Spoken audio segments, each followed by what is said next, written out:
السلام علیکم ورحمۃ اللہ وبرکاتہ۔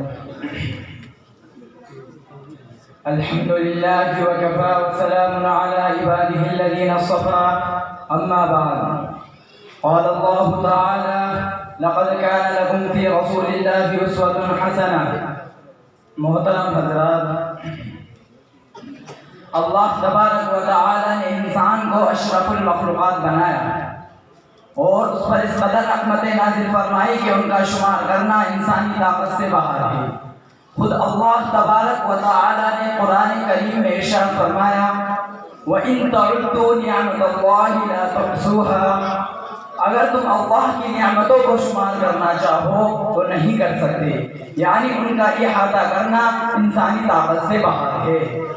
اور انہی بے شمار نعمتوں میں سے ایک عظیم الشان نعمت یہ ہے کہ سرور کائنات فخر موجودات احمد مجتبی محمد مصطفیٰ صلی اللہ علیہ وسلم کو دنیا میں مبعوث فرمایا ہے، جنہوں نے تھوڑی سی مدت میں دنیا کے گوشے گوشے اور چپے چپے میں اور کونے کونے میں کلمہ شہادت لا الہ الا اللہ محمد رسول اللہ کی آواز پہنچا دی اور ایسی تبلیغ کی کہ دنیا کی تاریخ خدا توحید کے نور سے جگمگانے لگا۔ پیغمبر اسلام پیدائش یتیم تھے، یعنی پیدائش سے بیشتر ہی آپ صلی اللہ علیہ وسلم کے والد بزرگوار دنیا سے رخصت ہو چکے تھے اور ابھی تک ہوش بھی نہیں سنبھالا تھا کہ شفیع ماں کا سایہ بھی سر سے اڑ گیا۔ دادا اور چاچا نے پرورش کا بیڑا اٹھایا تو بکریاں چرانے کا کام سپرد ہوا۔ تعلیم و تعلم کا موقع بالکل نہیں ملا اور آپ امی کے لقب سے نوازے گئے، مگر اللہ کی قسم، مگر اللہ نے وہ علم عطا فرمایا کہ دنیا کے تمام مذاہب کو ملیہ میر کر دیا۔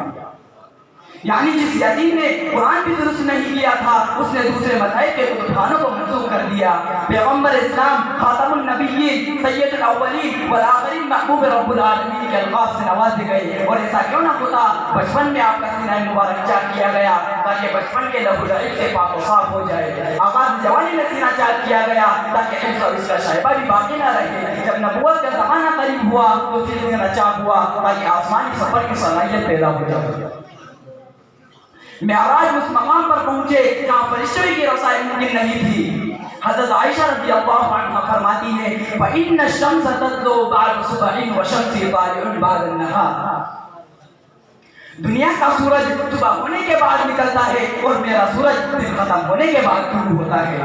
دعا بے دہن ایسا کہ اشارہ، دعا بے دہن ایسا کہ سانپ کے ڈسے ہوئے کو شفا بخشی ہے، انگلی ایسی کہ اشارہ کرتے چاند کے دو ٹکڑے ہو گئے، انگلی کا پورا ایسا کہ رکھتے ہی خوشبو ہوا پانی سے لبریز ہو گیا، بس ایسا خوشبودار کہ دنیا کی کسی چیز میں ویسے خوشبو نہیں، ہاتھ میں ایسی برکت کہ تھوڑے سے کھانے میں سینکڑوں آدمی آسودہ ہو گئے، نظر ایسی کہ حضرت عمر جیسا جانی دشمن تابعدار ہو گیا اور دشمن ایسا گھبرایا کہ تلوار ہاتھ سے چھوٹ گئی، جس میں ایسی طاقت کہ عرب کے سب سے بڑے پہلوان کو ایک لمحے میں چٹ کر دیا۔ غرض آپ میں سارے کمالات موجود ہیں اور سب لوگ اس بات پر متفق ہیں۔ پیغمبر اسلام جب شرف نبوت و رسالت سے سرفراز ہوئے تو انسان اور حیوان اور جمادات سب نے آپ کی تصدیق کی، کنگریوں نے کلمہ پڑھ کر گواہی دی، کھجور کا تنا چلنے لگا، اونٹ نے اپنی فریاد پیش کی، جنات ایمان لائے، انسان پروانوں کی طرح آپ پر نثار ہوئے، اور یدخلون فی دین اللہ کی افواج کا سما چھا گیا۔ باری تعالیٰ بہت خوش ہوا اور بہت بڑا انعام نازل فرمایا۔ لیغفر لکم اللہ ما تقدم من ذنبک وما تأخر، آپ کے اگلے پچھلے گناہ معاف کر دیے گئے۔ اس کے باوجود پیغمبر اسلام جب مصلی پر کھڑے ہوتے تو اس قدر نماز پڑھتے کہ آپ کے پیر پھول جاتے تھے اور ان سے خود بہنے لگتا تھا۔ وَأَنذِرْ عَشِيرَتَكَ الْأَقْرَبِينَ کے مطابق جب آپ نے خاموش تبلیغ شروع کی تو خاندان والے آپ کے دشمن ہو گئے۔ اللہ تعالیٰ نے حکم دیا فَاصْدَعْ بِمَا تُؤْمَرُ، کھلا بیان کرو، آپ نے اعلانیہ تبلیغ شروع کر دی۔ پھر کیا کہنا کہ سارا عالم آپ کا دشمن بن گیا، خوف و راز کا موقع آ گیا۔ اللہ تعالیٰ نے تسلیم دی وَاللَّهُ يَعْصِمُكَ مِنَ النَّاسِ، اللہ آپ کو لوگوں سے بچائے گا۔ آپ مطمئن ہو گئے اور کبھی ذرا برابر بھی خوف طاری نہ ہوا۔ آپ غار طور میں ہیں اور کفار اس کے دہانے پر موجود ہے۔ حضرت ابو بکر صدیق رضی اللہ عنہ گھبرا گئے، مگر حاجی اسلام فرماتے ہیں لا تحزن ان اللہ معنا، تم مت ڈرو اللہ ہمارے ساتھ ہے۔ آپ گھر میں ہیں اور کفار آپ کے مکان کو گھیرے ہوئے ہیں اور چراغ نبوت کو بجھانے کے لیے سر دھڑ کی بازی لگائے ہوئے ہیں۔ آپ سب کے سامنے گھر سے نکلتے ہیں مگر کسی کی نگاہ آپ پر نہیں پڑتی، سب کی آنکھیں بیکار ہو جاتی ہے۔ گویا کہ رحمتیں ہیں تیرے اغیار کے کاشانوں پر، رحمتیں ہیں تیرے اغیار کے کاشانوں پر، برق گرتی ہے تو بیچارے مسلمانوں پر۔ محترم حضرات، پیغمبر اسلام نے 23 سال میں ایسی عظیم الشان تبلیغ کی کہ حضرت نوح علیہ السلام 950 برس میں بھی نہ کر سکے۔ آسمان کی طرف پرواز کی تو حضرت عیسیٰ علیہ السلام سے بھی آگے بڑھ گئے، علمی میدان میں قدم رکھا تو ایسے ایسے مسائل حل کر دیے جن کا اوپر نے تصور بھی نہ کیا تھا۔ دشمن کے مقابلے میں آئے تو 300 آدمی کے ساتھ 1000 بس کا فوج کو شکست دی اور اتنا بڑا علاقہ فتح کیا کہ آج تک کوئی بڑے سے بڑا فاتح بھی نہ کر سکا۔ آپ نے روزانہ 822 مربع کلومیٹر زمین پر قبضہ کیا، اصلاح و بہبودی کی طرف قدم بڑھایا تو عرب جیسے لڑاکو قوم کو شیر و شکر کر دیا، چٹائی پر بیٹھ کر بڑے بڑے بادشاہوں کو چیلنج کر دیا اور کسی قوم کا خود دامن گیر نہ ہوا۔ محترم حضرات، پیغمبر اسلام جناب محمد صلی اللہ علیہ وسلم آخری نبی ہے، آپ کے بعد کوئی دوسرا نبی نہیں۔ آپ نے فرمایا لا نبی بعدی، میرے بعد کوئی نبی نہیں، آپ سب نبیوں کے سردار ہیں، لہذا آپ کی دعوت بھی عام ہے، آپ کسی قوم کے رسول نہیں بلکہ دنیا کے قوم کے رہبر ہیں۔ اللہ تعالیٰ خود فرماتا ہے لِكُلِّ قَوْمٍ ہاد، آپ ہر قوم کے ہادی ہیں، مگر صرف رہبر ہی نہیں بلکہ رحمت بھی ہے، اور صرف عالم فانی کے لیے نہیں بلکہ عالم جاودانی کے لیے بھی آپ کی رحمت عام ہے۔ اللہ تعالیٰ نے قرآن کریم میں ارشاد فرمایا وَمَا أَرْسَلْنَاكَ إِلَّا رَحْمَةً لِلْعَالَمِينَ، بے شک ہم نے آپ کو سارے عالموں کے لیے رحمت بنا کر بھیجا ہے۔ آپ نے کبھی بت پرستی نہیں کی، بد کلامی سے آپ کی زبان آشنا نہ ہوئی، امانت میں خیانت کا شائبہ بھی نہ ہوا، سارے عالم میں شور ہو گیا، لوگ محمد کو صادق اور امین کہنے پر مجبور ہو گئے۔ حضرت انس برسوں آپ کی خدمت میں رہے اور آپ اور خادم کا کام اپنے ہاتھوں سے انجام دیا، آپ کے راہ میں کانٹے بچھائے گئے، آپ پر پتھر برسائے گئے جس سے آپ کا بدن زخموں سے چور چور ہو گیا اور پورا بدن لہولہان ہو گیا۔ فرشتے کو غصہ آیا چاہا کہ دونوں پہاڑوں کو آپس میں ملا دے جس سے لوگ آٹے کی طرح پھنس جائے، مگر پیغمبر اسلام صلی اللہ علیہ وسلم فرماتے ہیں خبردار ایسا نہ کرو، آج اگر یہ لوگ مجھے نہیں پہچانتے تو ممکن ہے کل ان کی اولاد مجھ کو پہچان لے اور ان کی زبان سے کلمہ شہادت لا الہ الا اللہ محمد رسول اللہ کی آواز نکلی۔ جب ایک غیر مسلم آپ کا کمرہ گندہ کر کے بھاگ گیا تو آپ نے اپنے دست مبارک سے صاف کیا، جب وہ اپنی گمشدہ تلوار کو لینے آیا تو آپ نے حملہ پیشانی سے اس کا استقبال کیا۔ آپ کے چچا کا قاتل آپ کے سامنے لایا گیا مگر آپ نے اسے رہا کر دیا۔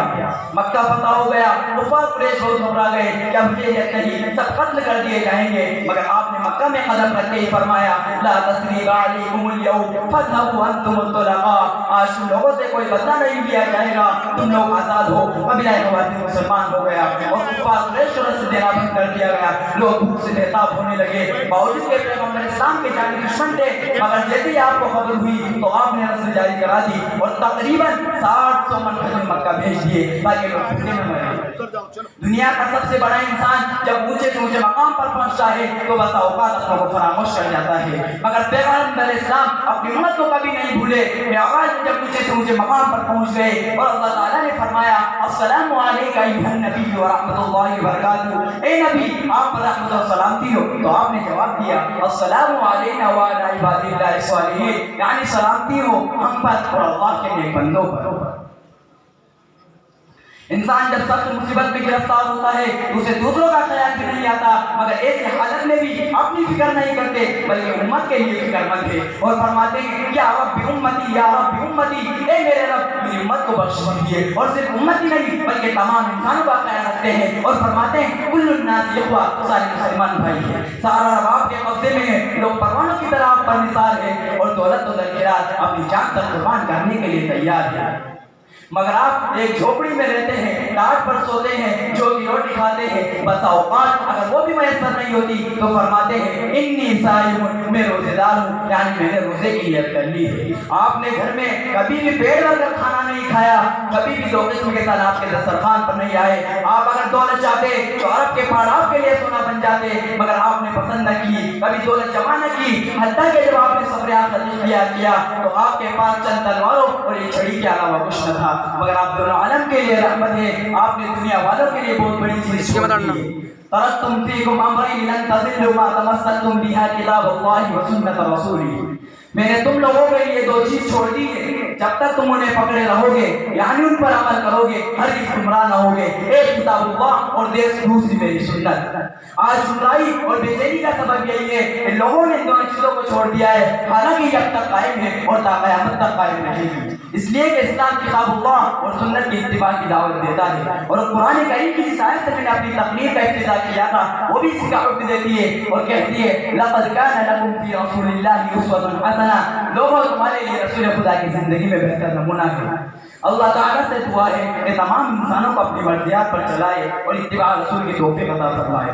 اسی پر میں اپنی تقریر کو ختم کر رہا ہوں کہ محمد سے وفا تو نے تو ہم تیرے ہیں، کہ محمد سے وفا تو نے تو ہم تیرے ہیں، یہ جہاں چیز ہے کیا لوگ قدم تیرے ہیں۔ وآخر دعوانا الحمدللہ۔